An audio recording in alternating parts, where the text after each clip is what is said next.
were sitting down and you didn't know how to choose, but you chose based on the Well, lender. I talked to the seller, and I told the seller about the credentials of everyone. Yeah. And then, they asked me for an advice.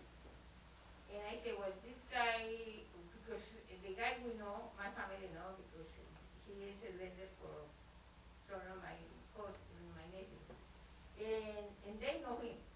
So that was a key to pick the buyer. And they closed. Listen, what happened was the buyer went to Bank of America later on, and they had to come back to Ronnie. So we closed only for 2 days after the closing day. But what I'm saying is, you have to trust the lender.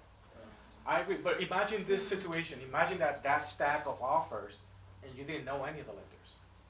So imagine you're there in that situation, and you're like you said, I don't know which one to choose, but then I'm one of the offers, and I'm the one calling you and presenting my buyer, and my lender is talking to you at the same time and assuring you that this is going to close. In that case, I would choose the best offer because I've been doing this for many years. But in this market, it's so confusing. It's the market itself. That's what I'm here today. I've been in the business for 35 years, and I closed a lot of deals before. But I never had this kind, even though the 205, when we were doing lines to get a contract with the builder, we never had this problem. Yep. This is something new. And that new that we are very confused. As a realtor, as listing agents and buyer agents, you mentioned something that I just did with the townhouse that I bought it myself. I killed the 13th over house the way you did, the way you say. And it's confusing. It's very confusing because we have to work extra. We have to put You out have to the- what? the front. We have to work. Work extra. That's what I heard. Confusing for listing agents. That's the main thing. So listing agents need that type of communication. You know, if you are gonna make sure that your offer is put on top of the stack, that type of communication is really important. Also, today I'm going to get a listing in Avalon, and it's so confusing the prices and the appraisal. Because you can see a townhouse, 7 square feet for 200, another home for 139. So, and you look into the comparables, and it's so crazy, because how these appraisers are going to choose the price you have in the listing, you know what I mean? Yeah. Even though we know what we're doing. And we don't know what this market is going tomorrow. Well, you know, and that's an interesting point because some of the information that I've gotten, that I've seen through the grapevine is the question about appraisers using old data. So a lot of times we're reminded that the appraisers work for the lenders. The lender, if it's being well, Not exactly. well, There's a line in between them. yeah, well, let me clarify that. The appraiser is hired to go out and set a value so that the lender can attribute a loan-to-value ratio on a home. That doesn't mean that a buyer comes along with cash, and this just happened to me last month where we put a bid in, and somebody paid cash, $20,000 over asking, no questions asked. Okay, and no lender, they closed in 10 days, all said and done, right? So you're going to run into those situations. The question is, how do those impact the market, and can the appraisers keep up with it? And that's what makes it difficult. So in a hot market, you're going to want to add, and even if you go into RPR, for instance, I teach that all the time, RPR, where you go into adjust, you don't even have to do your own comp analysis. If you hit the adjust button and you say, where's the market condition, you can put it up to hot. It'll add $15,000, $20,000, $30,000 on the value of the automated whatever formula they use to come up with an RPR value. My point being that people they're gonna pay more money because first of all they have it and they want it, and that's really what it comes down to. You have to adjust right now this week for the hot market, and then see where it goes. And just to mention something on that, I had an appraisal recently where this was addressed, right? And it just kind of showed me something that I didn't know that the appraisers are doing out there, because it is a different market. Like you said, there are things happening that we haven't seen before.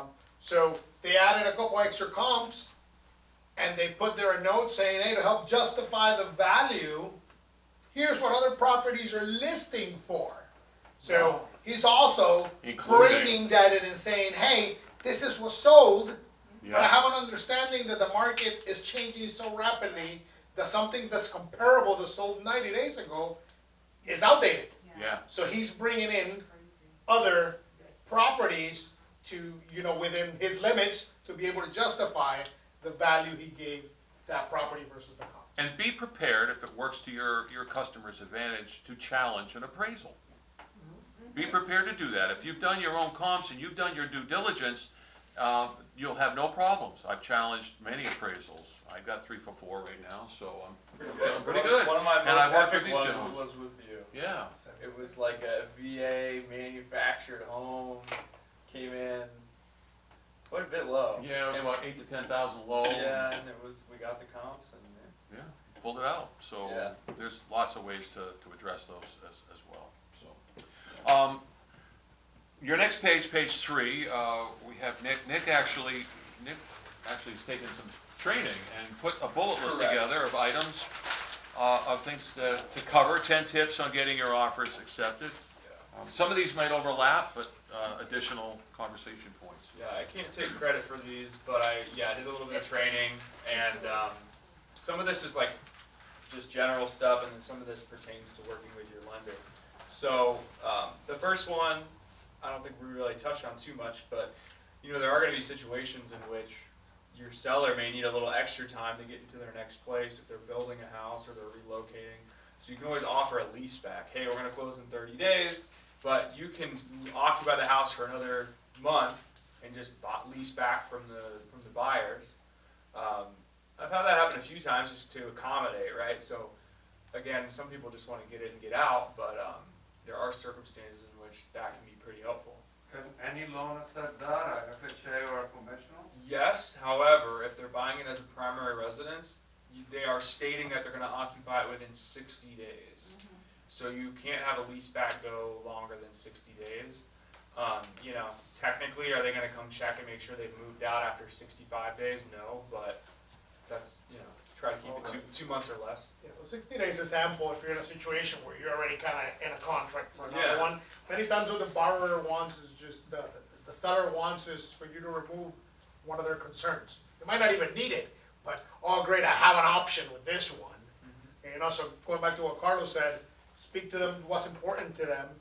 Oh, because we're buying a new house, a new build, or this. Well, that is all ammunition that you have for utilizing your conversation later and setting it up in a way that's favorable for you.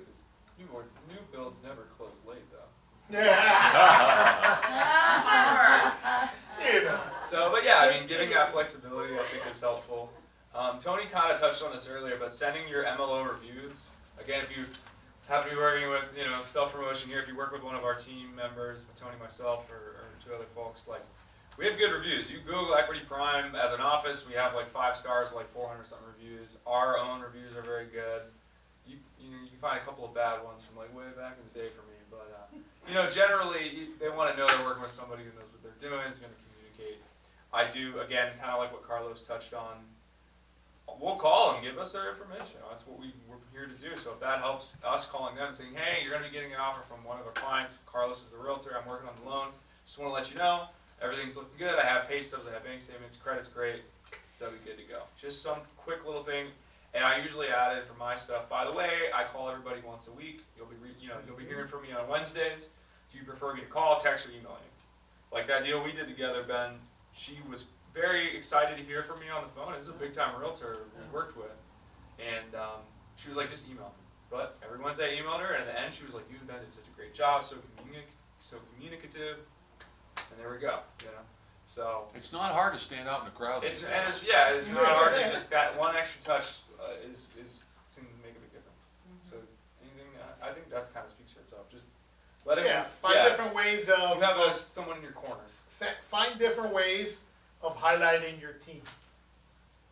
You know, because that's not a lot of people are doing that. It shows that you know the people you're working with, right? It's not just like, oh, it's, I don't know how well they do. So yeah, highlight your team. You know, this might sound a little corny, but has anybody thought about using Hippo video? Actually, it's in here. Yeah, I have it in here somewhere. I think. I think I said Oh, bomb bomb, but that was because that was what this Ah, training said. okay, Yep. So same thing. Number 5. yeah, sorry. No, it's okay. Yeah, talk about standing out, There you go. yeah. So number 3 I have is like an on-time closing guarantee, which Carlos kind of alluded to. You know, this get with us first, because like what this loan officer in the video was suggesting, which I'm happy to do in certain circumstances. If we already have a pre-approval, which we'll talk about in a little bit, like with a full pre-approval from an underwriter, yeah, it'll close on time. You know, I'm happy to do that. But essentially, the whole idea is the lender saying, "Hey, I'm guaranteeing it's going to close on time, or else I'm going to give a $500 credit to the buyer." You know, me as a lender, I can't give a credit to the seller. Like that's against some rules. So, but even so, the listing agent and the sellers are going to be like, "Well, this lender isn't going to want to dip into their pocket to give this credit." So they'll do everything they can to get it closed on time. So, you know, I would only really do that if I had somebody who was like halfway through the process, pre-approved. But if that's something we want to do, that's certainly something we can do. And while it sounds flashy, I think there's so many Put your money things where that your we've mouth is. talked about today in conjunction with each other take you so much further that many times is just to get somebody off the fence or something like that, right? Yeah. A lot of great tips here. This one is just, again, it's kind of specific to lenders, but let them know we can close faster than big banks. The average closing time in the US, I think it was as of December or January, it was 58 days. So we can still close in 30 days. If we have a underwriting approval already, like we can probably close in 21 days. So again, that can help. They want to know if they got to be out of there. You know, it's kind of the inverse to the lease back. If they got to be out there quick, maybe another offer fell through. Hey, well, let's do it in 3 weeks. Let's do it in 29 days, 20 days. So again, communicate with us. We don't want to, you know, make a promise that we can't keep, but talk to your LO, get the green light, and get it closed sooner. And not a lot of companies are gonna work through holidays, underwrite files on the weekends, late at night, working, man. like we see several team members, you know, as part of a group do it, right? I see approvals on Saturday and Sunday all the time, right? So that's how I know that they're working the files. So, you know, that's just something to consider, right? That's why some institutions may take a little bit longer because they're working that day. I kept John on New Year's Eve. Our closer, I had a loan that was, it did close late. It closed a day late because the appraisal took 3 weeks to get back. It was up in like Ocala, so we don't have a ton of appraisers up there. So if you're gonna do a loan in Ocala, let me know so I can give you extra. We're gonna need extra time on those contracts. Well, and that's something else about our team really quickly, right? Everybody in our team, we know each other, we do activities outside of work, we do activities within work, right? We're a tight unit. Everybody knows each other, we've gone through the growing pains of, you know, getting upset and going back and forth and kind of communicating in a way where everybody's on the same page, so that's a lot of what helps us shine, right? It's really that our team is all in sync and we're all going towards the same goal. So yeah, anyways, my closer was awesome. It was like 3-4 p.m. on New Year's Eve, waiting for the closing docs to come back. Got it in, signed. They got him before the end of the year.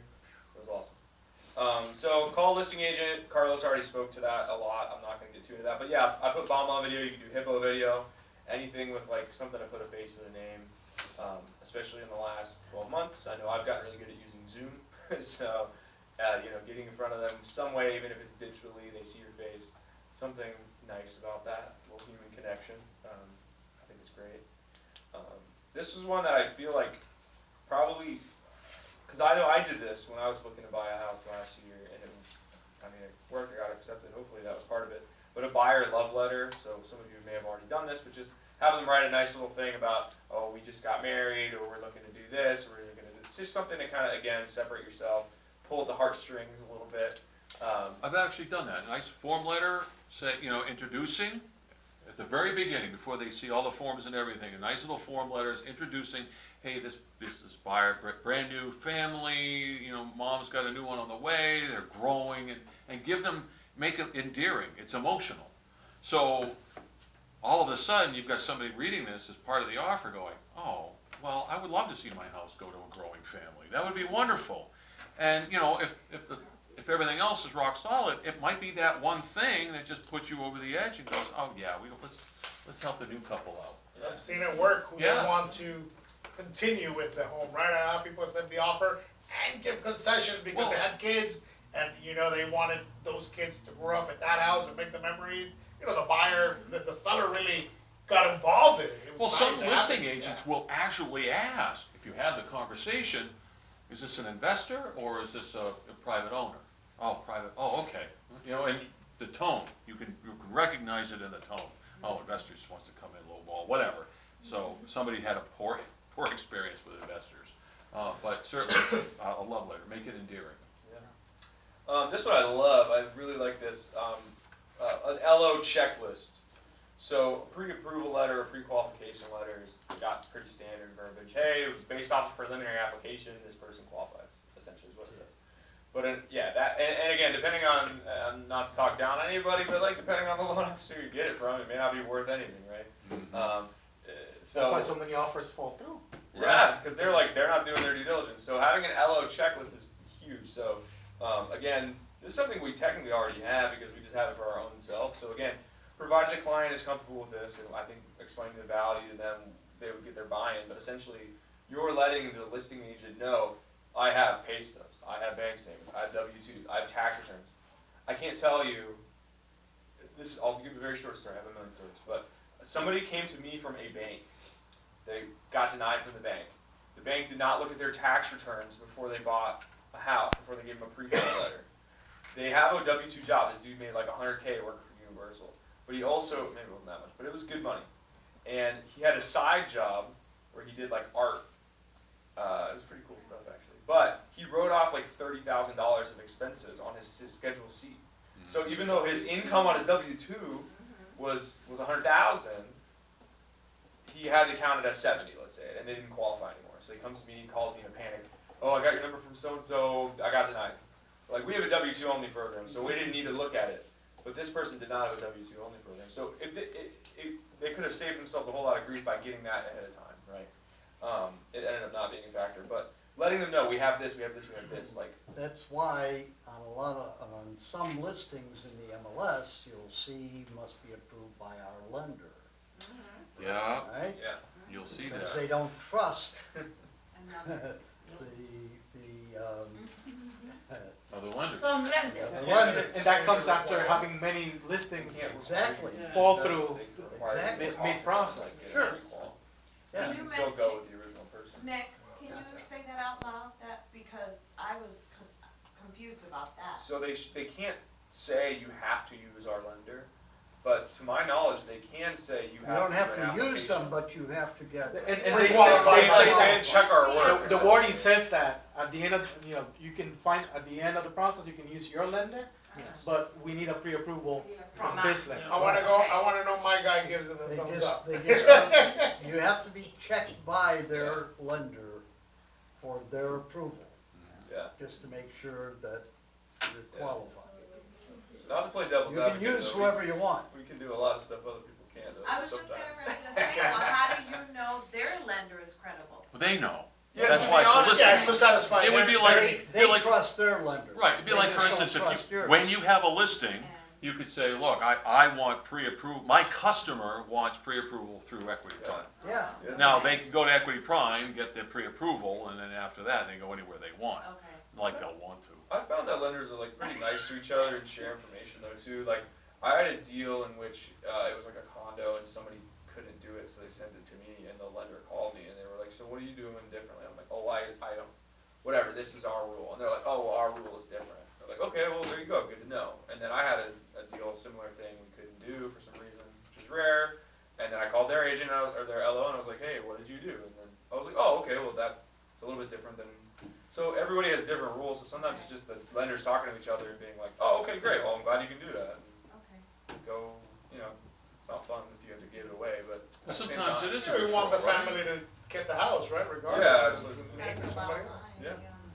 So yeah, letting them know what we actually have, because like, again, I can't tell you how many people are giving out pre-qual letters with nothing. It's just like you feel good about it, whatever. Going back to the,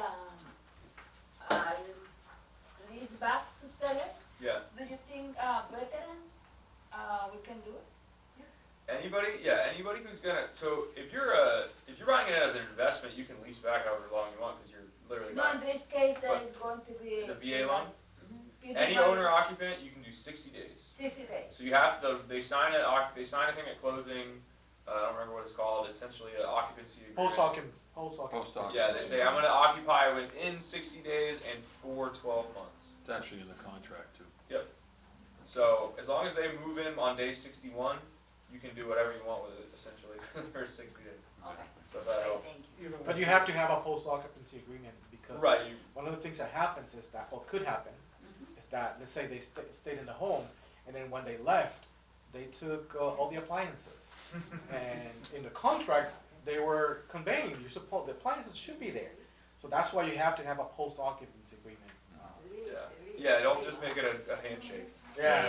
And then usually they can rent it back, so it's nice for the buyer. And by the 'cause- way, we cannot write post-occupancy agreements, so that has to be a lawyer writing that, we're not allowed to. We Unless you do put it in the contract, which is different. Right, so it could be put, and we also have a part of our lease agreement that you would have them sign on the side. That would be, you could package that. And so you could put it in post occupancy, and then you would do up the lease agreement, but it has to make sure this term is no longer than 60 days. And then we have the part of our lease agreement. Because they could even collect like rent on the HUD. So they could do prorated rent for 2 months on the HUD, and that reduces your buyers out of pocket. So it's kind of a win-win. Like you just had that happen with a client, so yeah, it's a good way to. It's nice to reduce the out-of-pocket at closing. Yeah, it's like, hey, you get an extra $1,200 or whatever it is at closing, and you obviously, and they needed the time to move in anyway. There you go. Yeah. On the LO checklist, is that a document you guys have you would give to us after you get those things, or is that something we basically just put together and send to the listing agent? Yeah, I mean, we have to be honest, I haven't done that, but we can't, like, I already have a checklist that I use for my own purposes. In fact, we have a needs list with our, like, faces on it that we send to people if they wanna know, hey, what am I gonna need for your Carlos. application? Carlos has one we can provide. Okay, well, Well, yeah. he does, but I have one for my own use, I just don't send it to listing agents But you typically. can. But if you wanna send it with the offer, send like a pre-qual, a pre-approval, and hey, here's all the checklist of the docs that the lender has. Nice. Just asking. Excellent. Nice. Yeah, it's like a specific thing, yeah, it's not a standard thing. This one's kinda cool, like expert positioning, so condo was the one that was mentioned in the training, but like, so, condos, right, for those of you who've done condos, those can be a little bit tricky on the financing. I love condos, you wanna do a condo, what do you call it? I think that's sarcasm. No, I do, no, I really do. Really? I love okay. condos, yeah. Because once you know what to do, you just do it, you replicate it, you know? I got so many deals from this one condo complex last year because no one else could do it. People were like, I heard you can do this condo. I got like 4 deals out of it. And and it was like a decent price point too, so I was like, no, hey, yeah, some condos are like, okay, no one can do it, and it's an $80,000 condo, they're putting 40 down, you know, whatever. But any which way, I'll do whatever. Yeah, send it to Nick. Yeah, send me the $40,000 loans. No, I have the lowest average loan amount in my office, but I also have the highest sales, so, you know, what do you know? Toot toot. Yeah. Again. Right, exactly, So- for sure. So whatever it is, like if it's a condo, if it's a manufactured home, if it's a jumbo loan, if it's a foreign national, right? Like I'll tell you, I'm not a great foreign national person. I can do those loans just fine. Same with like a construction loan, right? Like yeah, I can handle it, but there's probably a better person to do it. So find somebody who's like an expert at what you're trying to do. So that's the best way to position it. The nice thing about us is like we have a team. Like I'll refer it to whomever. If you need somebody Spanish speaking, if you need somebody who's foreign national, whatever it is, right? Whatever your circumstance. So first time buyer, down payment assistance, right? All that. So let them know, hey, this person has done it. Like in fact, I don't know if Martha's still here. So Martha and I did down payment assistance loan. This was prior to the market being crazy, but you know, I know how to do those loans. We knew what we needed to do. Everything went real smooth. She did an awesome job getting like crazy concessions for her clients. They walked away with like no money out of pocket. You know, those loans are hard to get accepted, but they knew that we knew what we were doing, and it all, you know, it's really the problem is when people are trying to do something that's kind of out of their depth or their wheelhouse. So, yeah. So that's kind of more to your lender. But talk to your lender. Hey, are you the best person for this? Can you do this? And should be honest with you. I don't know if you have anything for that one. That one's a little more specific to us. That's part of the strength of being in the team, right? Not everybody specializes on every type of deal, but some people have worked throughout the years a certain niche. So that's part of what we have, right? And if either we pass it down or we go to that person for guidance on that specific process, you know. Another cool thing, so like we can do a TBD underwrite, it's called like a pre-approval. Technically, people use like pre-approval, pre-qual kind of interchangeably. But when we're talking a pre-approval, I'm talking commitment letter. I'm saying the underwriter has looked at this file and has given us the green light. That has helped a lot with getting offers accepted because half the work's already done. The underwriter's already reviewed this file and given us the green light. And then again, you have to get the client's permission. So with the permission of the client, we'll give that to the listing agent and say, hey, like half the work's already done. The underwriter already has told us we're good to go. As long as this thing appraises, we're good, right? And sometimes you can, you know, you can kind of, you know, account for that as well. How long does it take the pre-approval though? I mean, It takes a little while, to be honest, just because of all the contract stuff takes priority. 2 weeks or so. Couple of weeks. Yeah, but we can start them on that process. Also a good way to keep people engaged. Right. So, yeah, I mean, it's huge. I had some clients who were just kind of searching. So we had, you know, 2 or 3 months, but we got the pre-approval, and then they were just sitting on that. It gives them more of a little more of an urgency to buy, keeps them kind of in our corner a bit longer. But yeah, it's a great way to do it. And literally, the commitment letter says, hey, I'm going to approve this loan, and here are our conditions. And usually the conditions are like, you know, appraisal, pay stubs, inspection, like, not even inspection, insurance. It's easy stuff. So, And to connect some of the dots, you know, pre-qualification, pre-approval, in my opinion, in your world, is kind of all blended together. In our world, there's a big difference between pre-qualification and pre-approval, right? Because the pre-approval truly means a loan commitment. So I think that if you position it as, to the listing agent, as we have a loan commitment, you can actually show the loan commitment from the underwriter, saying what the steps are and all of that, and then really it clicks in, right? It's not a pre-approval / pre-qualification. That will really make you stand out. And there are some companies out there that are not doing this for a file that doesn't have a contract. For a while, we weren't doing it either. So it's a great benefit to be able to provide that, right? To tell a client, hey, listen, let's get the process started, which gets them engaged, right? And every week they're doing something, right? So they're in the game. And in addition to that, you ultimately have a stronger buyer, more security for you, more security for the listing agent and their client. Alan, sorry. could we put the LO checklist, maybe in Dotloop? Well, it's gonna be different, right? The checklist has to be we have these items, Wait, check the boxes, you mean? Kind of? right? Yeah, can't you just put a blank in there and have them check the box? I guess, yeah. Yes, we could. I think that would be a good idea, and have it available for all of our agents. Yeah, that'd be great. One other thing, just to touch on real quick about the TBD underwrite, so every contract has a financing contingency, right? So usually if you leave it blank, it's like you have 30 days to get financing, which is not everybody actually knows this. Somebody asked me, they're like, do we have CTC? I'm like, that's just for the conditional approval. So your conditional approval, you have 30 days typically, right? So you can waive that because you already have conditional approval with a TBD underwrite, so they don't have to worry about that. I like that. Yeah, so that's nice. One other thing, touching on appraisals while I'm thinking about it, this isn't on here, but in certain circumstances, we can get an appraisal waiver. I'm working with somebody right now that's hopefully how they're gonna get their offer accepted. The problem is you can't like promise it until we look at it and run the numbers, but like essentially what I need is, it's gotta be a conventional loan, they gotta be putting at least 10% down.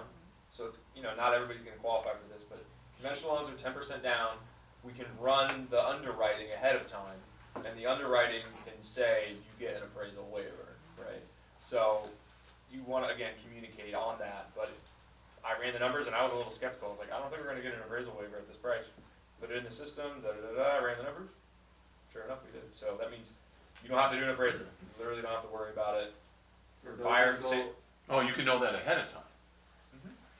Got you. So we send you the listing, here it is, you run the numbers, and we can know ahead of time whether we get a. Part of that pre-approval process, right? Once we verify the docs and we got the numbers to the T, yeah, then After we the can run the pre-approval. system Yeah, with right. the That's accurate true. numbers. Yeah, if you do it with bad information, it's, you know, if you do it with just saying what their income is and all that, that's not gonna work. Yeah. Yeah, that's why I added that, right, you know. Yeah, so there is a That's part of the caveat, yeah, pre-approval. but that's another, it's like, listen, we don't even need an appraisal, we're good to go They here. don't do the appraisal. Literally, all I do is I put in the address, and I put in the sales price, and I run the underwriting, and provided everything else is correct, hence Tony's caveat there. So you got a complete checklist. Mhm. Yeah, okay. Yeah, I just got that, it was great. So that's I was something you can do pretty quick, right? Before Yeah, I every mean, it offer? took, yeah, I did it, yes, it took me like 15 minutes. Well, with that. Then you 10%. But you gotta have 10% down, so it's not gonna work on any government loans, and it's not gonna work on anybody putting less than 10% down, Only conventional. conventional, Conventional, we look at the docs, run everything through, yeah. part of the approval. And then somebody asked earlier in regards to how long does a loan commitment take? Usually, if there's a contract, we shoot for around 2 weeks' time, to receive the loan commitment. But as Nick mentioned, right, if it's to be determined, obviously, contracts will take priority, so it depends on, you know, the workflow. Yeah. Okay. And then the last one, again, Carlos kind of already spoke to this, but ask the seller's agent what the seller wants, right? It's not necessarily the highest price, it's not necessarily the fastest closing or the biggest EMD, escrow deposit, right? What do they want? Is it the security, is it, so, it just goes back to communicating, so. They might just want somebody who asks them what they want. Yeah.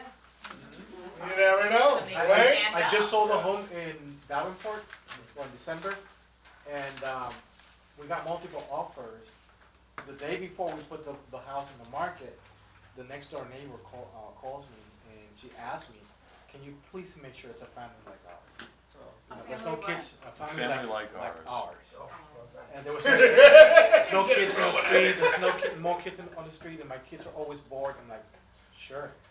So I'm looking through the offers, and I remember because I met them, and they had 2 kids like them, about the same age. They were not the highest bidder, but I kind of felt like I had to go with them. And then so I approved that offer and automatically called the neighbor and said, "Hey, I got someone like you, a family like you." So yeah, it's just asking what's most important to you. Tell them, do you have any family members that are looking to buy or sell your house? Right after that, to the neighbor for sure. Yeah.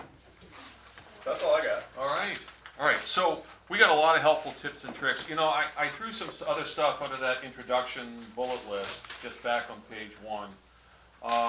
You know, coaching buyers on a sense of urgency. A lot of the things that you learned here today, getting your buyers to go right through a pre-approval process, getting diligent. How many times do you have to chase after buyers to get their documentation? Yeah, that's okay, Right. but, yeah, and if I have your help, it's a lot easier. So a lot of times it's working with the buyers to set the expectations, inform them where the market is, set the sense of urgency, and have them work, you know, a little bit more diligently. I know a lot of agents argue about, you know, well, I haven't even got pre-qualified, I'm not gonna show them homes. Well, if they're not seeing homes, they're not getting excited.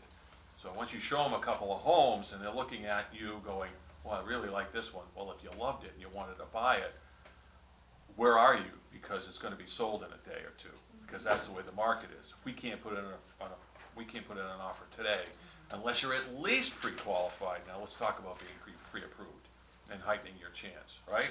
So, having these conversations, everything we're learning here, and packaging it, being able to have that conversation with your buyers is gonna be important.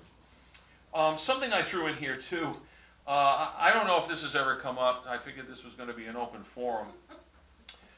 Throwing a bit of your commission into the deal. It's like, you know, commissions are getting kinda low, 2.5%. But sometimes you get somebody out there, it's like, you know, you can throw a point back in the pot. I had an agent come to me, he was upset because they were trying to argue over whether it was a 2 or 3% commission. And I asked him, I says, what's the price of the house? And it was like $450,000. I says, well, that's $9,000 for 2%. Is that really such a bad thing? And he went, well, not since you put it that way. So do the math in your head, you know, look, there are a lot of people out there that are just looking for, they don't want to get, and we're fighting this. This is a whole other video that we had. You know, the sellers are out there, you know, not, you know, they're trying to make the most money in their pocket too. So don't be greedy. If there's an opportunity and you can throw, and this is part of a conversation you can have, you're willing to, you know, kick some of your commission into the pot. However, you know, it works out, let them know. Effective use of escalation clauses. I'm running into more and more people that are using this. We don't have a technical one per se, but, you know, it's always come down to highest and best. And I'm addressing this because it comes up. Alan, what are your thoughts on escalation clauses? I've seen it used in the past, when the market conditions were getting close to what they are now. And it worked. So, yeah, Yeah. I don't have a problem with it. I Just- think, it can be very effective, you know. Buyer will go up to X amount of dollars. 10,000 over, or, you know, up to a fixed amount, or up to a percentage over. Mhm. One thing I've seen too with, like when you're doing financing, actually the last, like, I got 3 contracts in a row that had this. And again, talk to your client, not everybody necessarily wants to do this, but they were willing to go 10,000, 5,000 above the appraised value. Yeah. So if it doesn't appraise, then there's still some cushion there. Yeah. So again, not everybody can afford to do that, and not everybody wants to start upside down. The problem with that is that doesn't make the offer very solid to the seller. Well, let's know they have extra money, that if push comes to shove. If they're willing to pay over appraised price, yes. Right. But if they're not, you know, if you're talking about subject to the appraisal, if you're offering, how did you?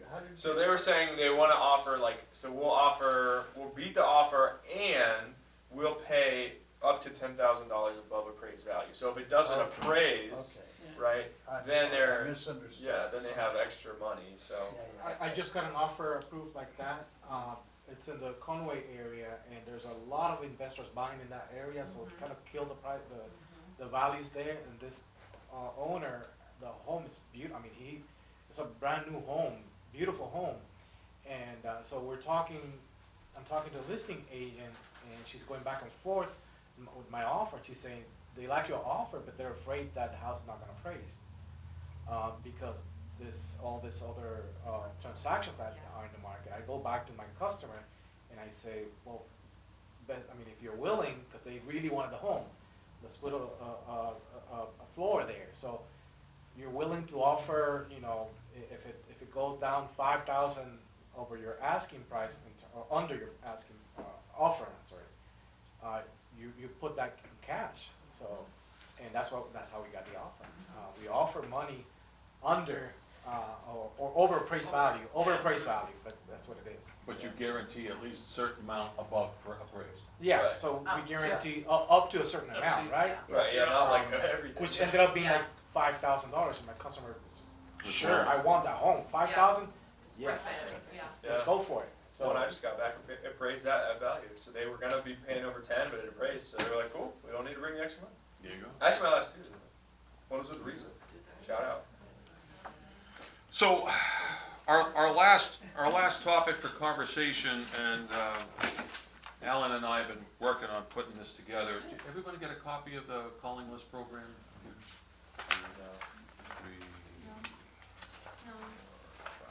if you take one, if you'd be so kind. Someone brought up the fact that we have a lack of inventory, and well, that's the truth. So here's the issue. If it's not listed, go find it. And that's, Handy's out. Forget it. you okay? Oh, here's a copy for you. Okay, good now. no, Thank you. Thank you. I have one. You have that. Okay. All right.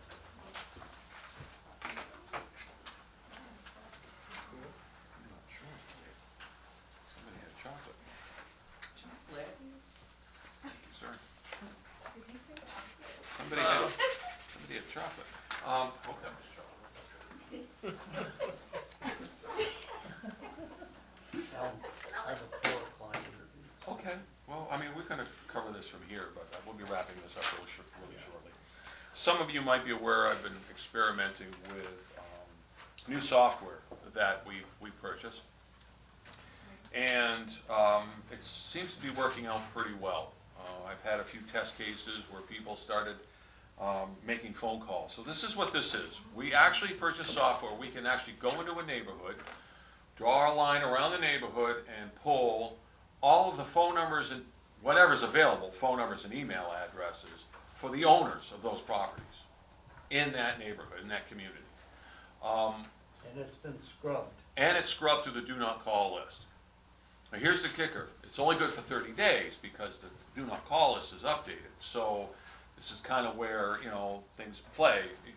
The idea is we want to be able to provide phone numbers because if you've got a buyer, and this is what clued me in, I have 2 buyers right now looking for a certain type of home in a certain area, and one comes up and bam, it's gone because I had to compete with, you know, a dozen or 2 dozen different offers.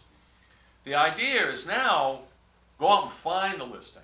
Don't wait for it to come up on the MLS and have all the sharks attack it.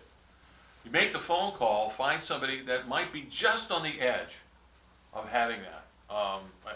You know, they've thought about it, but, you know, they're just kind of kicking it around. Well, I gave a list to somebody, went through their first list, they didn't get all the way through it, and they made a hit, and they got a listing engagement. So here's the deal. This is the way it's laid out. For the first 100, it's $25. For the next 100, it's 50, and so on. We max out 400 for a month. That's it. So the idea is that any one person, that 400 phone numbers is a lot to push through. And by the way, at the end of 30 days, you got to reset because there's no guarantee that those numbers are going to be clean from the do not call list the previous month, especially after they just got called by a whole bunch of realtors.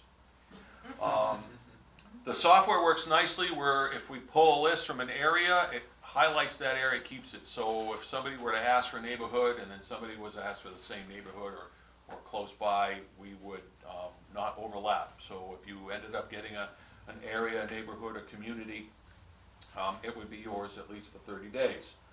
The phone numbers are good because of the do not call list, and that's in here too. We're also offering incentive. You know, we have a lot of people in and out of here. We like the fact that we have facilities here, computers, telephones, all of that. So we're actually offering free phone numbers for people to actually come here and do their calling, at least for a couple hours a week here. New agents, all brand new, that are like just in the course, you'll have to make your calls from here because they'll be part of the coaching and training program. All right. But you'll still get the bonus. So what you see here for the number of agents, for the number of phone numbers, for 0 to 100 is $25. Work 2 hours here, we'll give you an extra 25 numbers. And then for the others, we'll give you 50 additional numbers for 4 hours of phone calling. It doesn't have to be all in the same day. Come in a couple hours, a couple days. We're just trying to, you know, hey, we love seeing you guys. I like to see it busy, and plus there's a good opportunity here to get feedback, to find out what your experiences are, especially where this program is so new. Below at the bottom of page 1 is it's what a typical list, an example, would look like. So you'll see the owner's name, the property address, the town, state, zip code, their phone number, mobile if it's available, email if it's available, which is really nice. If you get a hit and you have an email, corresponding email, if you haven't gotten it during the phone call, you can certainly follow up with that. And it also tells you the basic size of home, year built, sold date. If that information is public, it'll be there for you, which is really kind of nice. So the next page, I put together a proposed script. You want to introduce yourself, right? The reason I'm calling is it turns out that there are more home buyers than sellers. Absolutely, and there's a great demand for homes in your area. In fact, there hasn't been a better time, which is the truth, to sell your home since before 2007. Now, this is just an idea of something to say. You can make your own words, put your own approach together. Here's the thing, I'm not actually calling to list your home. You want to put them at ease. I'm not calling to list your home. I have a buyer who's interested in owning a home in your area. If you've been thinking about selling but weren't sure, now might be the time. And that strikes up the conversation. They're gonna say, no, I'm not interested in selling. You say, well, thank you for your time, I appreciate it. I would go so far as to say, can I have your email? I'd like to send you information, just in case. They may or may not, but that's an opportunity for a connection. It might strike up conversation. The idea is to let them know. And if you are choosing a neighborhood, I would recommend that you choose a neighborhood and do a market conditions report and do some comps for some areas in that community. Well, you know, this house at this address just sold, just closed for. I see, can I confirm here, it looks like you have a 4-bedroom, this was a 3. So you can actually talk about value of home, right? You can actually have an intelligent conversation. You don't want to give away too much. Ultimately, the whole idea is, I would like to meet with you and talk more about you. Because the idea is you are qualifying this for a buyer. We have a lot of people looking for homes. So if it doesn't qualify for your buyer, it may qualify for yours, right? So this is the idea. So here's an idea, this is just an idea of what you could go through. Do a seller's net sheet. So basically, if you set the meeting, set the date and time at the bottom, prepare for it. You want to do a CMA on their home, maybe even do a seller's net sheet. You know that when you go into IMAP, it tells you what their mortgage is, and if it tells you if it's been satisfied or not, and a lot of them tell you what the terms are. So you can go into a reverse mortgage calculator, set the day that they financed, and you can get a pretty good idea within $1,000 at least of what their payoff is for their mortgage, minus whatever hit they might have taken for COVID. But the fact of the matter is, you can have an intelligent conversation, and then you can do the seller's net sheet with. I would go in pocket with a 6% commission, and I would go in pocket with a 3% commission. Because here's the deal: when you set the meeting, last page, this is the conversation I recommend having. It can be different, and as you have the conversation with the potential seller, you can show them how much money they're going to save. Great opportunity here is that if your house qualifies, you won't have to list it or open your home to large groups of strangers to walk through. I can assemble the paperwork, manage the transaction through for a fraction of the cost. Listing your home can cost you anywhere from 5 to 7% in commission. With a qualified buyer in hand, I can sell your home for as little as 3% commission. And that's really that's totally up to you. You want to do it for 2 points, if it's a $400,000 home and $8 grand is happy in your pocket, that's going to make them very happy. They don't have to put it on the MLS. There's a whole bunch of stuff they don't have to go through.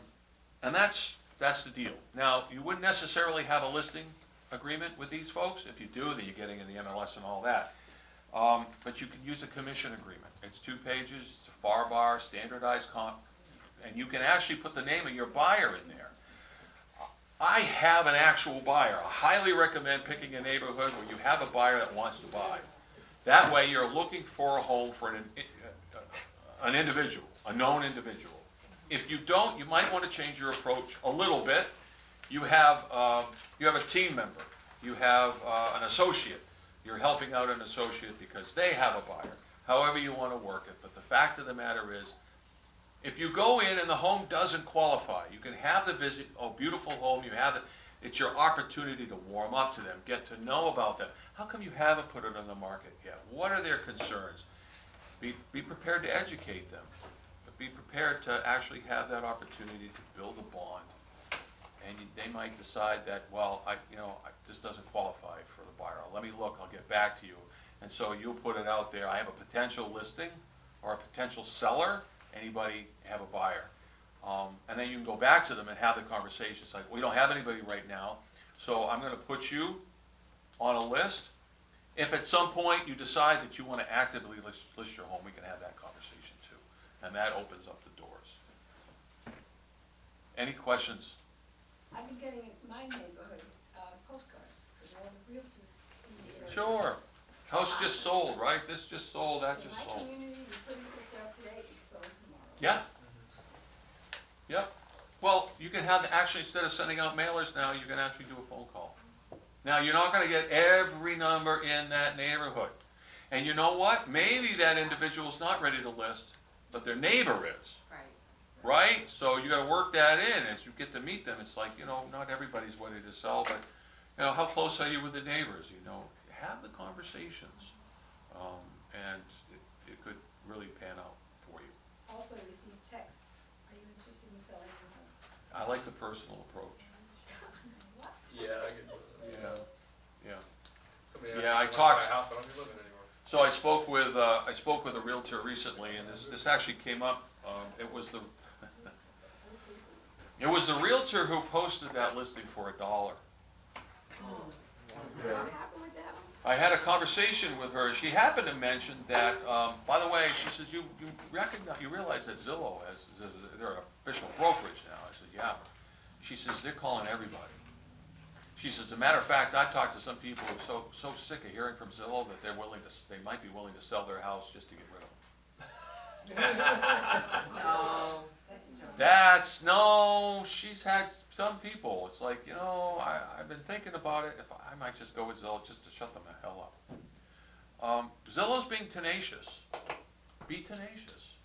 Alan, you might talk about your own personal experience with making these calls. Well, yeah, so, I had printed out a list for myself amongst others. Ben, have you been able to make any calls on the list? Not yet.